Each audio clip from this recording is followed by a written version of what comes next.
Bonjour, je m'appelle Caroline Piéton, je suis praticienne en Ayurveda et on se retrouve aujourd'hui pour préparer un plat typique de l'Ayurveda, le khichdi.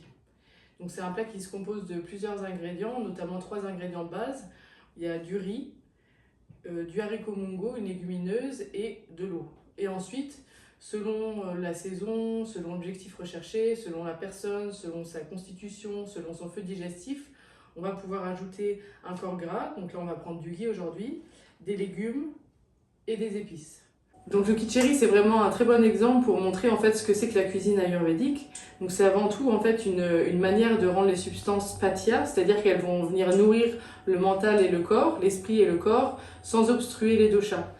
Donc là vraiment c'est vraiment un plat où on utilise des ingrédients sattviques en fait, donc voilà, qui vont pas venir perturber l'esprit. On utilise aussi le terme de satmya en ayurveda, c'est-à-dire que voilà, c'est une substance qu'on va pouvoir ingérer tous les jours sans que ça vienne obstruer les doshas. Dans la recette du khichdi, l'un des ingrédients principaux, c'est le riz. Donc là, il existe plusieurs variétés de riz. Traditionnellement, on utilisait du riz rond ou du riz thaï. Et plus récemment, on a aussi du riz basmati. On peut même utiliser du riz de Camargue. En fait, ce qu'il faut savoir, c'est que chaque riz a des qualités qui sont différentes. Par exemple, le riz basmati est un petit peu plus sec, rukshata, que le riz thaï. Donc voilà, ça peut être aussi intéressant, selon la personne, selon la saison, de varier les types de riz. Et il y a aussi quelque chose à prendre en compte, c'est à savoir est-ce que c'est plutôt du riz blanc ou du riz complet. Donc pour le démarrage d'une cure de khichdi, on va plutôt privilégier du riz blanc ou du riz semi-complet. On va éviter le riz complet parce qu'il peut être un petit peu irritant pour les intestins avec les fibres.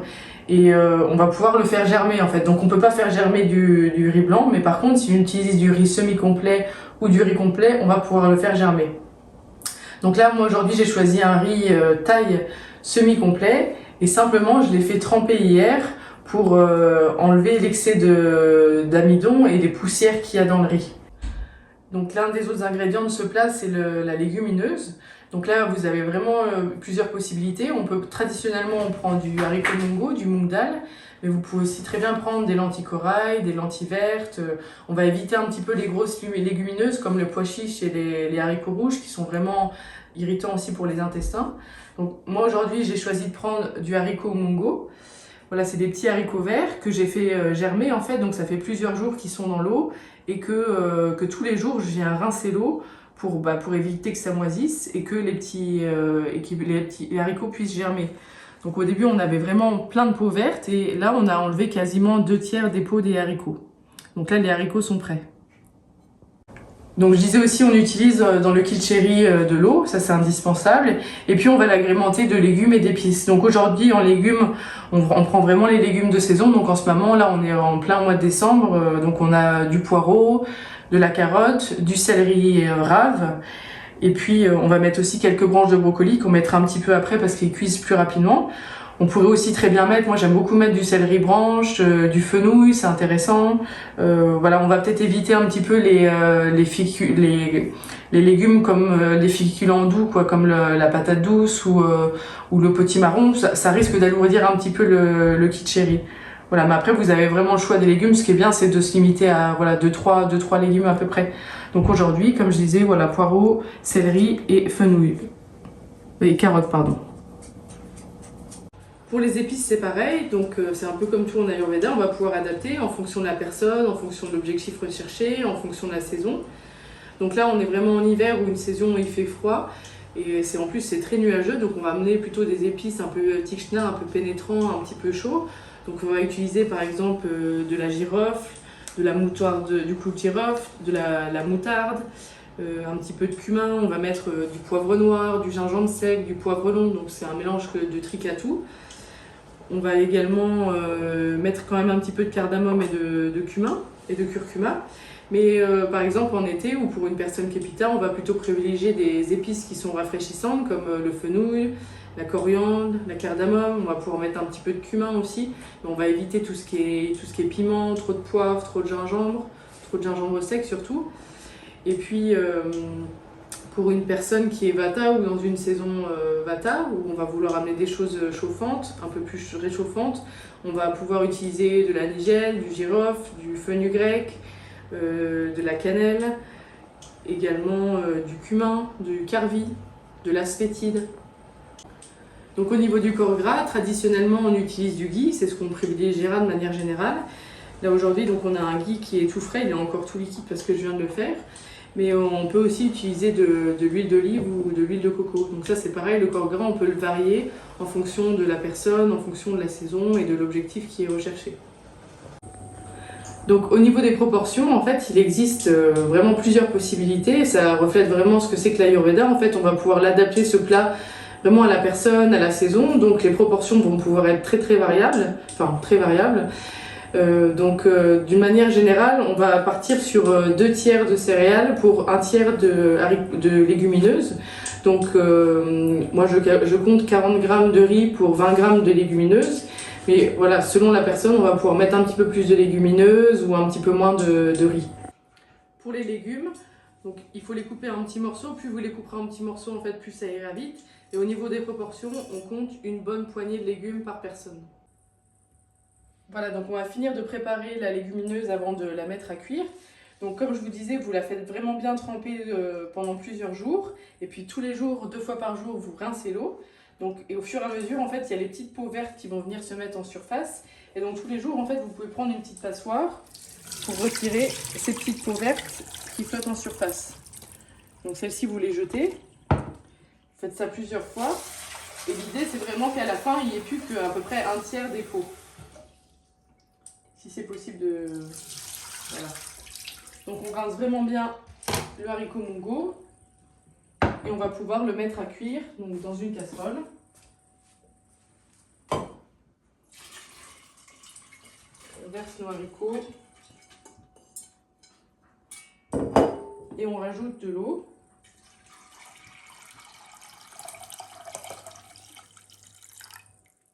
Voilà. Et on va donc mettre ça à cuire. Donc là, on peut mettre à feu un peu plus fort.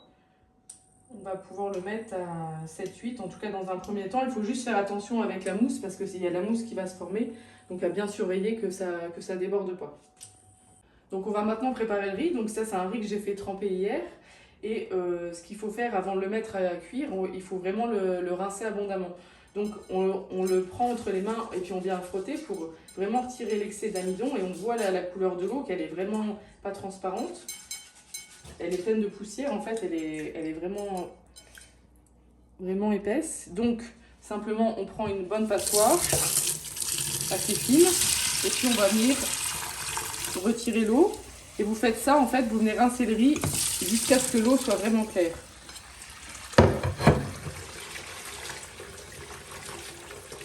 Donc, maintenant que le riz est rincé, en fait, simplement, on le met dans une casserole. Voilà. On va rajouter un petit peu d'eau. Donc en général, on compte 1,5 phalange au-dessus du riz en termes d'eau.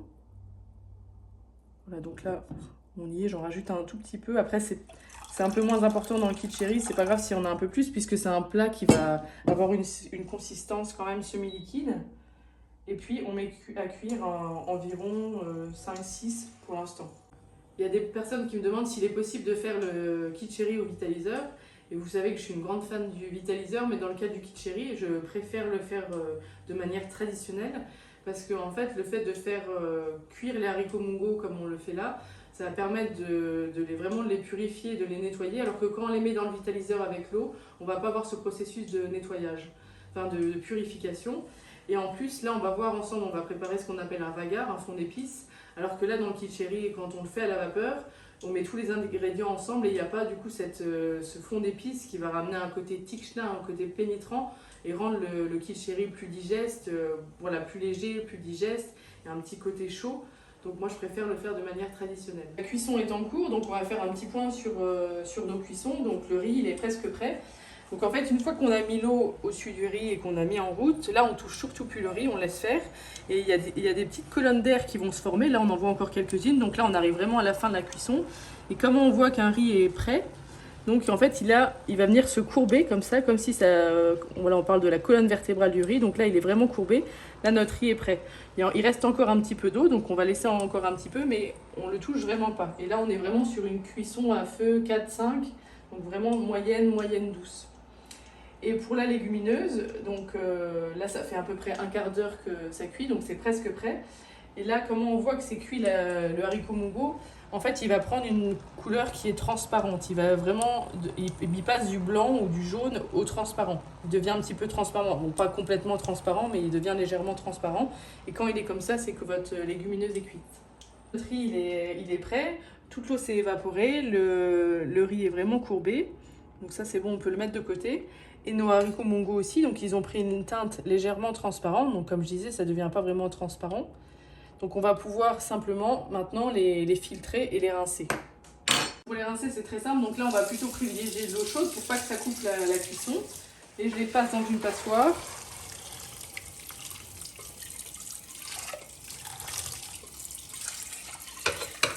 Voilà, et on les rince donc abondamment à l'eau.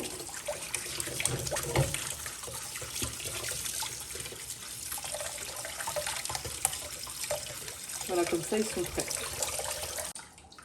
Donc juste pour vous montrer le riz qui est prêt, on voit là comme il s'est redressé vers le ciel. Ils sont tous courbés, les petits grains de riz. Donc on se retrouve pour la préparation finale de notre quiche-riz, la dernière étape. Donc là, on va prendre une cocotte ou un faitout ou une grande casserole. Donc vous mettez le feu à moyen fort. Donc là, sur une échelle de 10, on va mettre voilà, 6, 7. Et on va préparer maintenant notre bagarre, donc notre fond d'épices. Ça, c'est vraiment une étape très importante. Donc pour commencer, on va rajouter notre corps gras. Donc là, le ghee. On va compter 2 cuillères à soupe par personne. Donc là, vu que moi j'avais fait pour 5 personnes, on va mettre une dizaine de cuillères à soupe.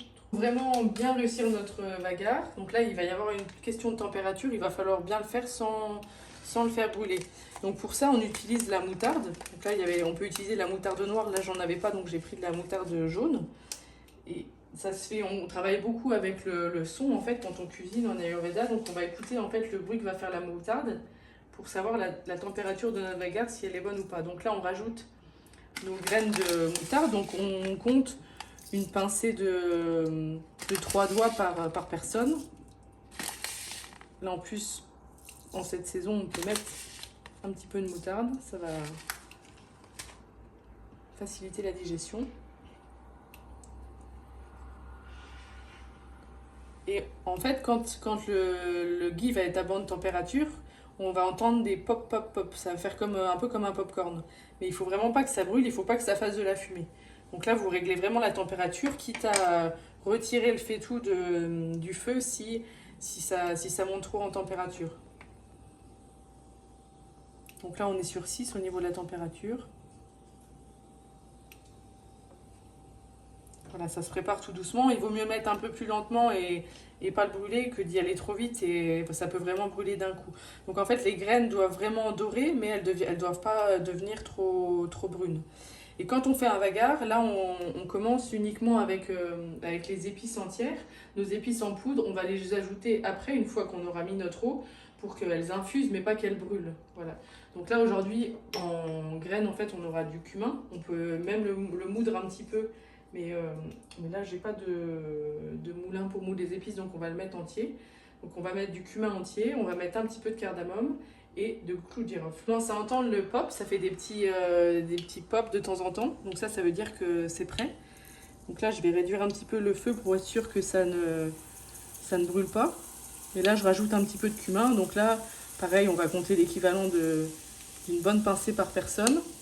On peut rajouter un petit peu de cardamome, donc on va mettre une gousse par personne. 1, 2, 3, 4, 5, voilà. Quelques gousses, quelques clous de girofle. Donc pareil, on va mettre 5 clous de girofle. Voilà. Donc on laisse un tout petit peu comme ça, en veillant bien la température. C'est vraiment important que les épices ne brûlent pas.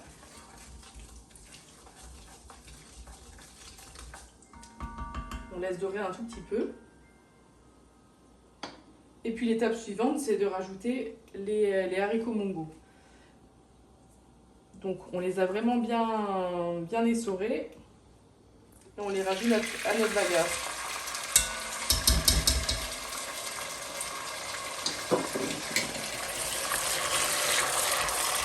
Et là, on va les laisser imbiber comme ça 1 à 2 minutes, voire 3 minutes en fait. c'est une étape qui permet de venir ouvrir l'appétit de la légumineuse, on dit ça en Ayurveda. Et en fait, ça va venir contrecarrer un petit peu le côté sec et astringent du mung dal, du haricot mungo, en amenant cette qualité onctueuse et tikshna du ghee et des épices. Donc là, on laisse un petit peu, là ça va faire 2 minutes, je peux monter un petit peu la température. Là, on sent vraiment tous les parfums qui se dégagent des épices en graines. Et puis, simplement, on va pouvoir venir maintenant rajouter nos légumes.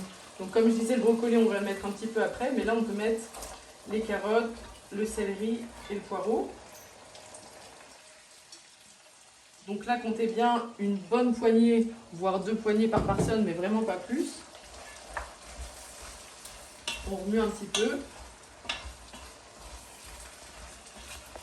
Et puis pour que nos légumes cuisent, on va rajouter de l'eau. Donc là, on met de l'eau chaude pour pas que ça coupe la cuisson en fait de ce qu'on a lancé, des haricots mungo et tout. Donc on met de l'eau chaude. On vient recouvrir notre préparation d'eau chaude. Donc là, il faut trouver le juste milieu pour que les légumes puissent vraiment cuire sans qu'il y en ait trop non plus. J'en rajoute encore un petit peu. Voilà, ce qui est important dans le kitcheri, c'est qu'il y ait une consistance qui soit vraiment semi-liquide. Il ne faut pas que ce soit trop sec, il ne faut pas que ce soit trop liquide non plus. Et là, on va pouvoir rajouter nos épices en poudre. Donc on va mettre un petit peu de curcuma. Voilà. Et puis là, donc j'ai un mélange, c'est un mélange que j'ai fait où il y a dedans du poivre noir, du poivre long, de l'asphétide, du gingembre. Donc c'est un petit mélange qui convient bien là en ce moment, donc je vais en mettre voilà, une bonne pincée par personne. Et puis maintenant, on va laisser cuire comme ça jusqu'à ce que les légumes cuisent. Donc selon la grosseur des légumes que vous avez mis, ça peut durer un quart d'heure, 20 minutes. Et on peut même couvrir pour que ça aille plus vite. Voilà, donc les légumes sont presque prêts, donc on va pouvoir ajouter maintenant les brocolis pour les 5-10 dernières minutes. Si vous prenez des haricots mungo complets, il faut faire comme j'ai dit, les faire tremper plusieurs jours avant pour les faire germer et que le germe soit de 1 ou 2 mm en rinçant bien tous les jours. Par contre, si vous prenez des haricots dépelliculés, en fait, il faut les faire tremper la veille seulement. Donc dans un saladier, vous les mettez à tremper avec de l'eau claire, de l'eau froide. Vous laissez toute la nuit. Et le jour J de la préparation, vous rincez abondamment sous l'eau et ensuite vous mettez dans votre casserole avec de l'eau pour la cuisson. Notre kitcheri est prêt. Donc là, les légumes sont cuits. On va pouvoir ajouter maintenant le riz à la préparation. Donc vous voyez, il reste un petit peu d'eau, mais pas trop non plus. Donc on rajoute le riz.